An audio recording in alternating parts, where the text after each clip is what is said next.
Boa tarde, galerinha SSA1. Estamos aqui em mais uma semana da nossa monitoria de linguagens. Eu sou Larissa Corrêa, sua monitora, e estou aqui para dar sequência aqui à literatura, certo? O conteúdo de hoje a gente vai ver trovadorismo, né? Iniciando ali os períodos literários. Peço já desculpa de antemão, eu tô com a crise alérgica, então às vezes eu tô tossindo um pouquinho, mas vai ser tudo tranquilo na nossa aula, beleza? Vamos embora. Trovadorismo. O trovadorismo, né, a gente sabe que pelo contexto, ele aconteceu na Idade Média, né, e faz parte, né, diz respeito a um período histórico, que durou, assim, um tempo, né, entre 476 a 1453, certo? Então foi um período bastante extenso ali, né, na história. E aí essa sociedade, né, era, de acordo com a característica da época, uma sociedade medieval. E aí, quando a gente fala de sociedade medieval, né, diante de um contexto histórico, a gente sabe que está trazendo ali, né, uma sociedade dividida entre clero, nobreza e o povo, que era aquele povo, né, com realmente situações muito pobres de vivência em si. Então a gente sabe que as riquezas estavam ali realmente direcionadas para a população nobre, né? E que a Igreja Católica, o clero, era muito ativo socialmente, certo? Então, aí relembrando essas questões, né, a gente vê que essa Igreja Católica era a detentora realmente de um poder político, de um poder econômico, certo? Inclusive, né, de bastante influência social perante ali aquele povo, certo? Então, não somente, né, nessa época, mas em todo momento que o teocentrismo, que a igreja ela faz parte, né, de um determinado poderio, isso vai resultar em uma sociedade extremamente teocêntrica. E o que é uma sociedade teocêntrica? É a sociedade que coloca ali a figura de Deus, do divino, né, como o centro de tudo. Então essa igreja utilizava ali da figura divina para explicar, por exemplo, qualquer questão política e econômica no qual ela influenciava, certo? Só relembrando aí um pouquinho essa parte da história com vocês. Então, nesse período medieval, né, a maioria dessa população, por ser um povo muito pobre, né, as riquezas estavam centradas nesses dois grupos aqui, era uma situação analfabeta, né, que não tinha ali o acesso a uma educação, certo? Então, a escrita e a leitura estava realmente restrita àquele grupo, né, que detinha um maior poder econômico, certo? Se tratando ali, né, dos nobres, né, que tinha ali o acesso a não somente a essa questão da escrita e da leitura, mas como uma cultura de toda forma, e o clero, né, que a igreja que fazia parte ali, né, principalmente a respeito da Bíblia, dessas leituras religiosas. Então se detinha realmente a esse público a questão do acesso à escrita, o acesso à leitura, certo? E aí o desenvolvimento, né, dessa literatura, dessa educação. Tranquilo? Então, se tratando disso, esses livros no qual essa sociedade tinha acesso eram realmente muito caros. Então, por isso a população em si não tinha nem ferramenta para conseguir esses livros, porque eram analfabetos, né? Não conseguiam ler e escrever, e para além disso não tinham renda, porque eram livros muito caros, o acesso era muito pouco. E se vocês lembram, se tratando, né, de uma sociedade realmente medieval, a produção desses livros, né, já era algo por si só restrito. Era uma produção que acontecia, né, por o que a gente chama de copistas. Eram pessoas que copiavam ali realmente o conteúdo daqueles livros, e aí toda a produção era feita realmente de unidade por unidade, o que encarecia, né, todo o material, encarecia o acesso a essas leituras. Tranquilo? Então, por tudo isso, né, por serem livros caros, que precisava de uma produção ali manuscrita, que exigia um tempo, essa população era uma população pobre que não tinha acesso a essa leitura, por isso, né, além da questão, né, da influência católica, da influência nobre nessa riqueza, né, nessa economia, centrando aí o poder político e econômico, né, essa população aí realmente ficava precarizada com esse acesso, com essa falta de acesso, né? Então a maior parte realmente da arte produzida ali naquele período vai ser uma arte voltada principalmente, né, para essa questão da religiosidade, né, centrada aí na questão da influência da Igreja Católica, principalmente com essa cultura de leitura baseada ali nos livros da Bíblia em si, né, para essa produção específica.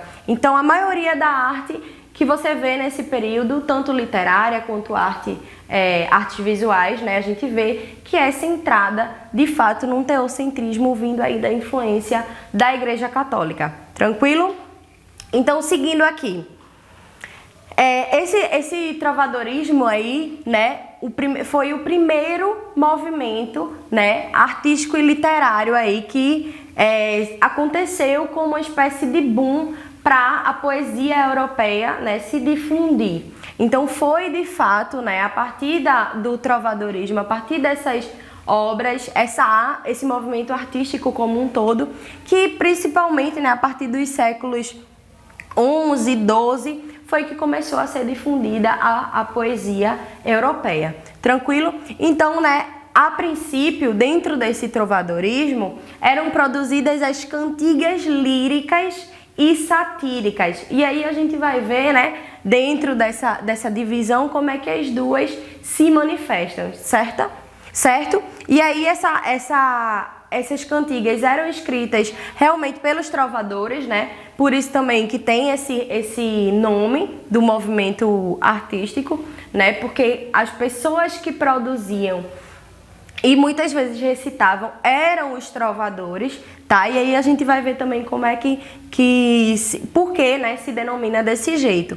Mas aí, né, são eles que vão dar o nome ao movimento e justamente essa mistura. A gente vê que a partir do que a gente chama de trovadores, eles não somente escrevem, eles vão recitar de uma forma muito específica, porque a partir do momento que eles recitam, não é somente a poesia. A gente vai ver que dentro, né, desse período a influência da música era muito pertinente, certo? Até porque, né, como a gente viu, se era algo vinculado entre os nobres e o alto clero, né?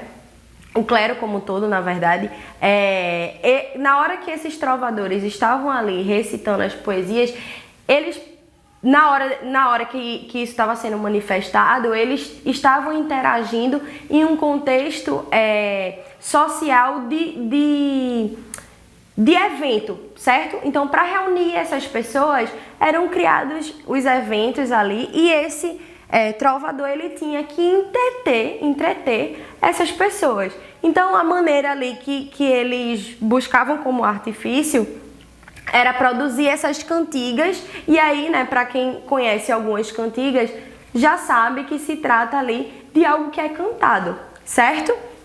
Então essa poesia, essa linguagem poética, ela era misturada realmente com a música, principalmente na hora de recitar e, enfim, representar. Tranquilo?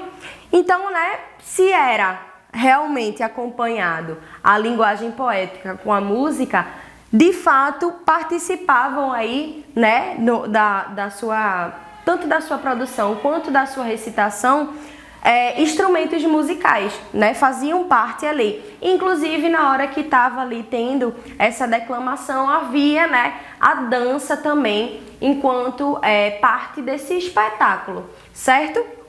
Então, tinha esse movimento de misturar a poesia com a música, acompanhando ali os instrumentos musicais. Então, tinha um certo ritmo empregado ali e uma música para acompanhar ali e entreter aqueles que estavam assistindo, certo? Esses trovadores, eles viajavam entoando ali as suas cantigas. Então, de certa forma, eles eram os recitadores ali e cantavam, né, recitavam ali as suas cantigas e eles acabavam viajando ali àquele redor justamente para difundir ali essa questão do trovadorismo, desse movimento artístico como um todo, certo?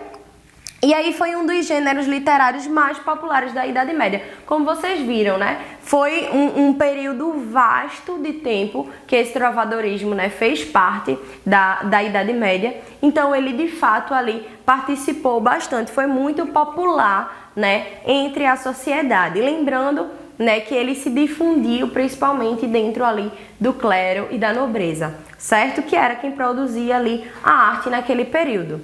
Então vamos dar sequência aqui. Dentro desse contexto histórico, né, a gente relembrou aí as questões, mas alguns pontos que são importantes trazer.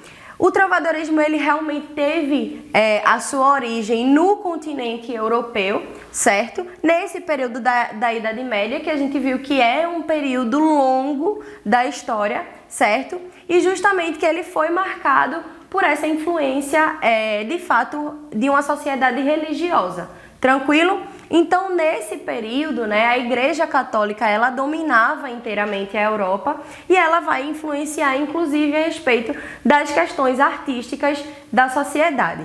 Então, nesse contexto, o teocentrismo, né, baseada nessa influência católica, tendo Deus no centro, como centro do mundo, né, ele vai prevalecer. E aí, né, esse homem ocupava um lugar secundário na sociedade, né? Ele estava realmente à mercê, ele ficava realmente refém ali do que seria a vontade de Deus.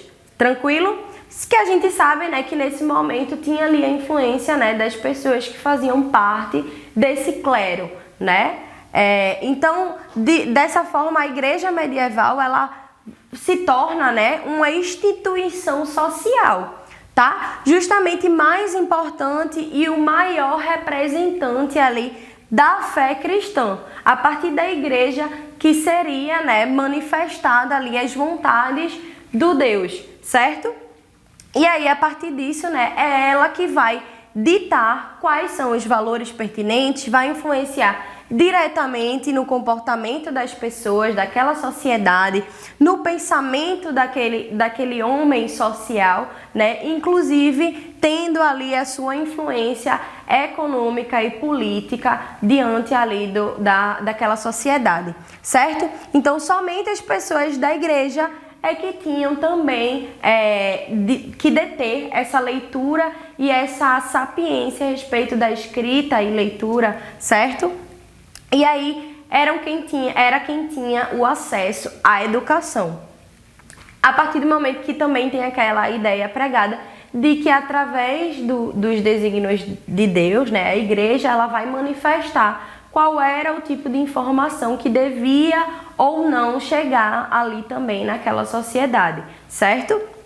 E aí, nesse período, o feudalismo, que era o sistema econômico da época, né, político e social, ele está vigorando e é baseado, né, em um feudo, grandes extensões de terras comandada pelos nobres, né? Então, a gente viu, a nobreza detinha, né, dessas terras, detinha desse poder, a respeito das riquezas da sociedade, né? A sociedade em si era uma sociedade rural e a gente diz que autossuficiente porque ela consumia o que ela produzia, né? Baseado também naquelas trocas de mercadoria. E a partir desse momento é que o camponês ele vai viver miseravelmente, né? E realmente a propriedade de terra dava liberdade e poder, mas que ele era aquela pessoa que produzia para a sociedade, vivia à mercê, né, dos nobres enquanto suas riquezas e vivia também à mercê da igreja para ter um mínimo de acesso à educação e à informação, certo? Então, uma sociedade ali basicamente centrada no feudalismo, né? Justamente porque era seu modelo econômico, baseado ali na igreja para ter acesso à educação e seguir ali, né, um teocentrismo baseado na vontade de Deus, para que as coisas fossem alinhadas socialmente. Tranquilo? Então aqui, dando sequência, quais as características pertinentes do trovadorismo, né? A gente vê que as obras do trovadorismo, elas são chamadas de cantiga, a gente já viu isso, e viu que se divide de duas formas, né? As líricas e as satíricas. Elas são chamadas de cantiga justamente porque vão ser escritas para serem declamadas, né? Serem, de certa forma, cantadas. Tranquilo?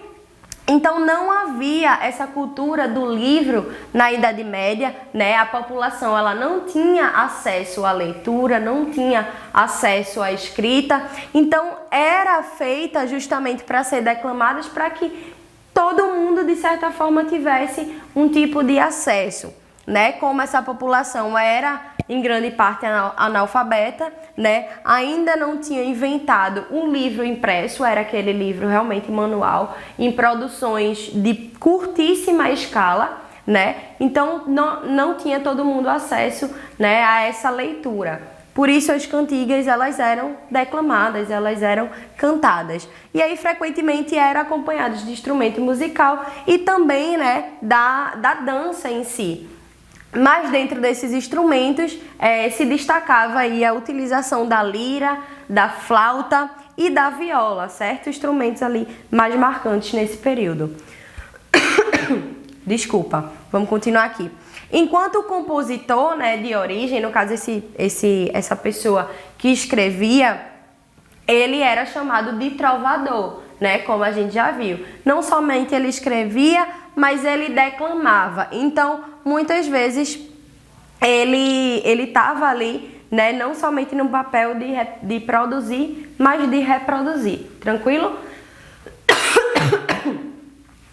E aí, o músico que o acompanhava, que dava sequência ali com os instrumentos musicais e a parte, né, musicada dessa produção, ele era chamado de menestrel, certo? E esse segrel, né, é o trovador profissional. O trovador que ele estava ali, né, na sua função de produzir, de representar, ele era chamado de segrel, certo? Então, o trovador é quem produz, quem compõe. O menestrel é quem acompanha, né, o músico que vai acompanhar ali aquela representação. E o trovador que é profissional, né, no caso, ele era cavaleiro que ia de corte em corte divulgando suas cantigas em troca de dinheiro. Então ele ia ali, né, naquele papel de representar, não somente de escrever, mas de representar também, acompanhado de um músico.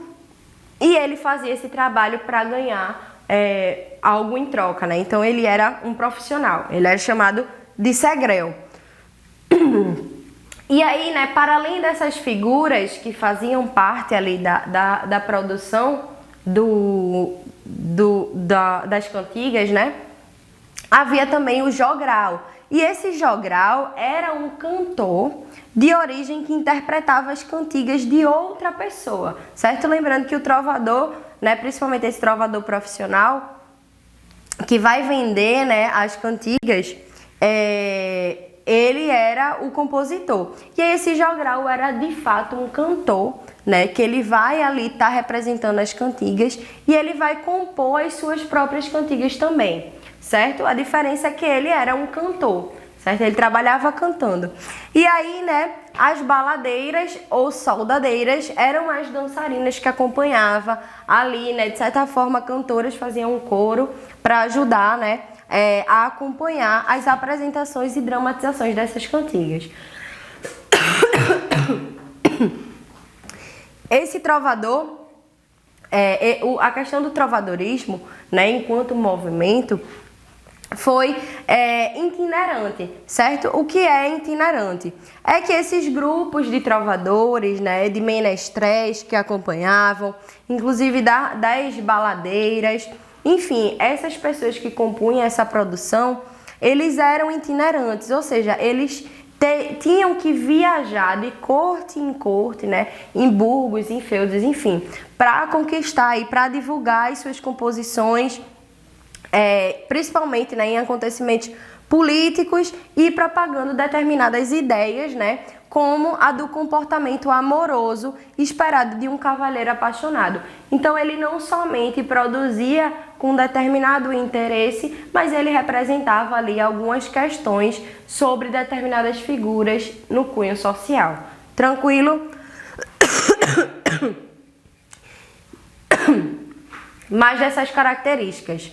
O amor vai ser realmente um dos temas, né, principais do trovadorismo, vai ser o eixo condutor dessas cantigas de amor e das cantigas de amigo. E aí, né, a gente vendo assim, né, a cantiga de amor realmente vai falar sobre amor, mas as cantigas de amigo também vai falar de um determinado amor.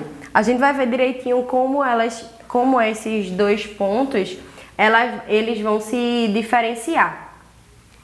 Mas, né, quando a gente fala desses dois tipos de cantiga, ainda se tem como pauta a questão do amor.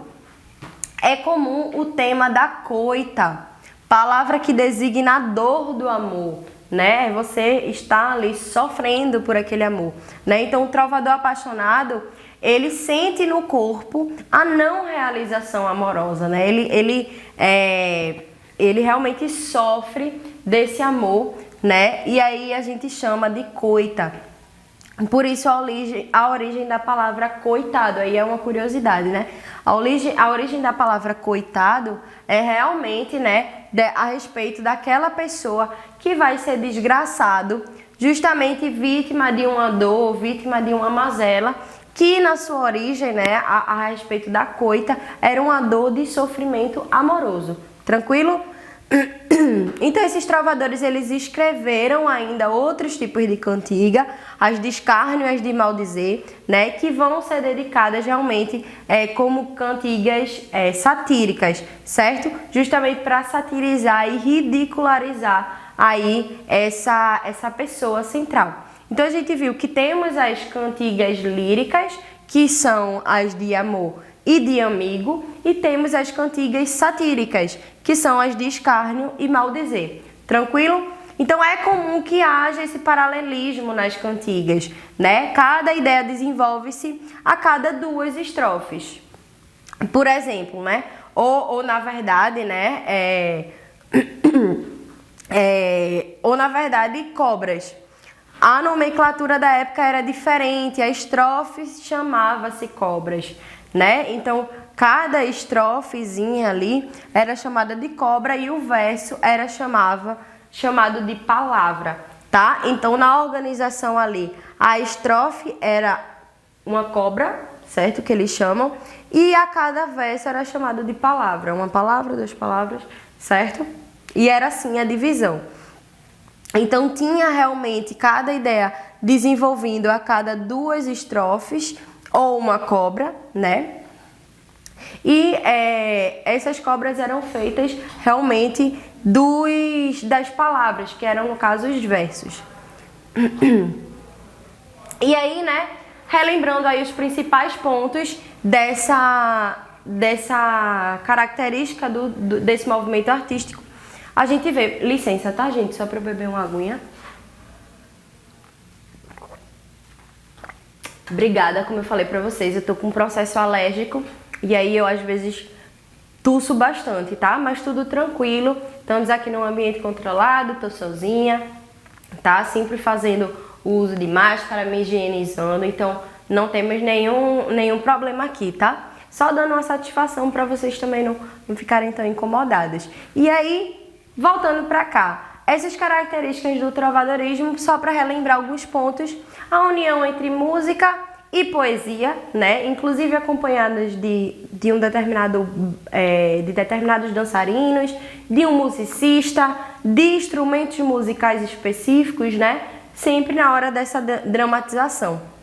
Recitação de poemas com acompanhamento musical, né, é isso, essas pessoas ali fazendo essa auxiliação a quem estava declamando. Uma produção de cantiga lírica, das cantigas líricas, que evidencia os sentimentos, emoções e percepções do autor, né, realmente ligado ali ao amor. e as satíricas, que têm como objetivo criticar ou ridicularizar algo ou alguém, certo? Incomodar ali, no caso.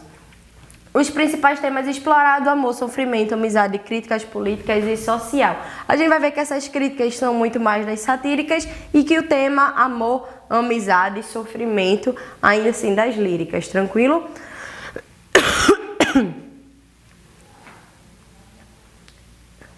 E aí, né, como acontece essa divisão dentre as cantigas, as líricas e as satíricas? As líricas vão ser essas que têm essa temática amorosa, né? Que vai ter ali a figura central, o do cavaleiro que ama, inclusive o coita, né? Sofre de dor, de sofrimento a respeito do amor, né? De alguém que está ali no centro do seu auge amoroso, tá? E aí vão ser divididas de duas formas: cantigas de amor e cantigas de amigo. A gente vai ver que isso, essa divisão aí também permeia muito quem é o interlocutor dessa poesia. E aí as cantigas de amor, né, justamente tem sua gênese, né, ela tem a sua origem a partir da poesia amorosa que vai surgir, né, nos séculos seguintes. A cantiga de amor, ela é cantada em primeira pessoa, ou seja, quem está declamando é quem está sofrendo, tranquilo? E aí esse trovador, ele vai declarar o seu amor por uma dama, que vai ser ali o objeto central daquela cantiga. E aí, geralmente, ele está cometido pela coita, né? Pela dor, pelo sofrimento aí desse amor, certo? Diante da indiferença ou da indisponibilidade daquela amada, tranquilo? Então vai estar ali em primeira pessoa, o trovador vai ser quem está sofrendo de coita, justamente porque ama alguém. Essa dama aí é o objeto central de desejo daquele trovador. Ela vai estar indisponível, ela vai estar desinteressada e vai resultar aí nesse sofrimento, tranquilo? Então, a confissão amorosa, né, de quem está ali dentro da trova, né, dentro aí dessa cantiga de amor, ela vai ser direta. O trovador comumente dirige-se à dama como minha senhora, né, ou minha senhor fremosa, minha senhora ou minha formosura, senhora, formosa senhora, enfim. Ele tem ali, né, o desígnio de a forma com que ele chama ali, né, de maneira muito direta e objetiva, né, sem meias palavras, a mulher amada, essa dama aí, essa donzela que ele está almejando o amor. E aí, né, em analogia com essas relações de senhorio e vassalagem, né, tem alguém que manda, tem alguém que obedece, alguém que maltrata e alguém que sofre, certo? E aí, né, isso é típico da época, essa questão do senhorio e vassalagem, né? A gente vê que na própria construção social, a questão do feudalismo, né, que tem os seus senhores, tem seus vassalos, e aí faz representação aí também na hora que incute essa percepção dentro do movimento artístico. O apaixonado é, portanto, servo e vassalo da amada e enuncia o seu amor com insistência e intensidade, certo? Então é ali aquela pessoa que vai estar insistindo arduamente, sofrendo de amor e querendo absurdamente ser notado pela sua amada. Tranquilo? E aí aqui, com a poesia aqui, em Cantigas de Diniz, e aí a gente vê aqui: messura seria, Senhor, se vos amercear de mim. Desculpa. Messura seria, Senhor, se vos amercear de mim, que vós em grave dia vi, e em muito grave vosso amor. Tão grave que não hei poder daquesta coita mais sofrer, de que muita fui sofredor. Pero sabe nosso Senhor que nunca vos leu mereci, mas sabe bem que vos servi, desde que vos vi sempre o melhor. que nunca pude fazer, por em querer vos doer de mim, coitado pecador. E aí a gente vê, né, que tem um determinado ritmo,